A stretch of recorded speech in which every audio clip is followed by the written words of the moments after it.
حضرت ابو ہریرہ رضی اللہ تعالیٰ عنہ کی روایت ہے، رسول اللہ صلی اللہ علیہ وآلہ وسلم نے ارشاد فرمایا، جب قیامت کا دن ہوگا اور اس یقینی دن میں سب مخلوق ایک میدان میں جمع ہوگی تو ایک سیاہ سائبان ان پر چھا جائے گا۔ تاریکی کی شدت کی وجہ سے کوئی کسی کو دکھائی نہ دے گا۔ سب لوگ اپنے قدموں پر کھڑے ہوں گے۔ ان کے اور ان کے رب کے درمیان 70 سال کی مسافت کے بقدر فاصلہ ہوگا۔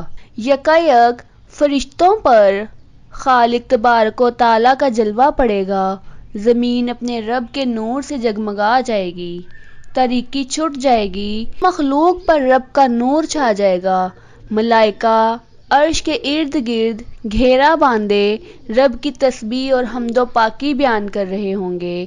حضور اقدس صلی اللہ علیہ وآلہ وسلم نے فرمایا، جب تمام مخلوق صف در صف کھڑی ہوگی اور ہر امت الگ گوشہ میں قائم ہوگی، یکدم اعمال نامے اور میزان عدل لائے جائیں گے۔ میزان ایک فرشتے کے ہاتھ میں آویزاں ہوگی جو کبھی اس کے پلڑے کو اوپر اٹھا دے گا، کبھی جھکا دے گا۔ اعمال نامے اس میں رکھے جائیں گے۔ اسی حالت میں جنت کا پردہ اٹھایا جائے گا اور جنت قریب لائی جائے گی۔ پھر بھی مسلمانوں سے جنت کا فاصلہ 500 برس کی راہ کا ہوگا۔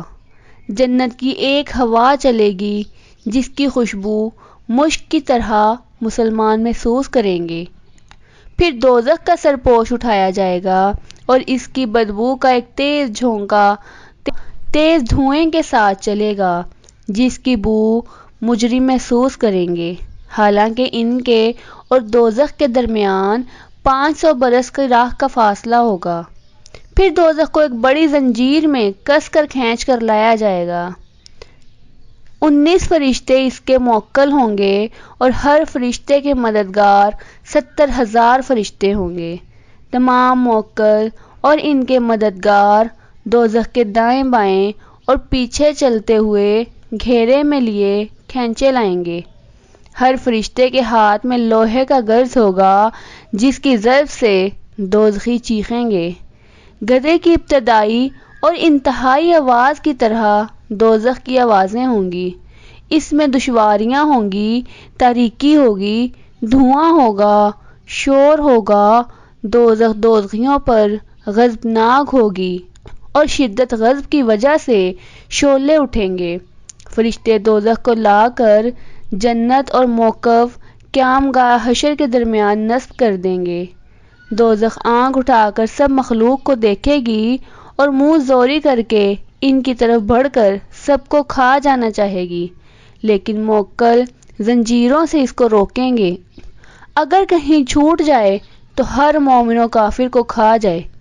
دوزخ جب دیکھے گی کہ مجھے روک دیا گیا تو اس میں ایک سخت جوش آئے گا اور شدت غضب کی وجہ سے پھٹ پڑنے کے قریب ہو جائے گی۔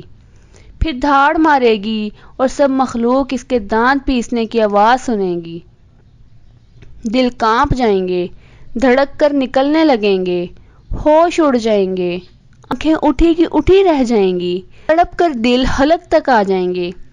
ایک شخص نے عرض کیا، یا رسول اللہ صلی اللہ علیہ وآلہ وسلم، دوزخ کی حالت ہم سے بیان فرمائیے۔ فرمایا، ہاں، وہ اس زمین سے 70 گنا بڑی ہے، کالی ہے، تاریک ہے۔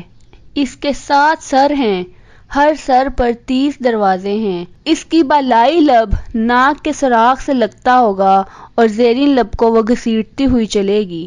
اس کی ناک کے ہر سوراخ میں مضبوط بندش اور ایک بڑی زنجیر ہوگی جس کو 70,000 فرشتے تھامے ہوں گے۔ فرشتے بھی سخت مزاج، تند خو، جن کے دانت باہر کو نکلے ہوئے، آنکھیں انگاروں کی طرح، رنگ آگ کے شعلوں کی طرح، ناک نتنوں سے شعلے نکلتے ہوئے اور دھواں اٹھتا ہوا، سب کے سب زبردست خدا کے حکم کی تعمیل کے لیے تیار۔ اس وقت دوزخ سجدہ کرنے کی اجازت مانگے گی۔ اللہ ہر حمد کا مستحق ہے جس نے مجھے ایسا بنایا کہ میرے ذریعے سے نافرمانوں سے انتقام لیتا ہے۔ اس کا باقی حصہ انشاءاللہ ہم اگلی ویڈیو میں دیکھیں گے۔ جزاک اللہ۔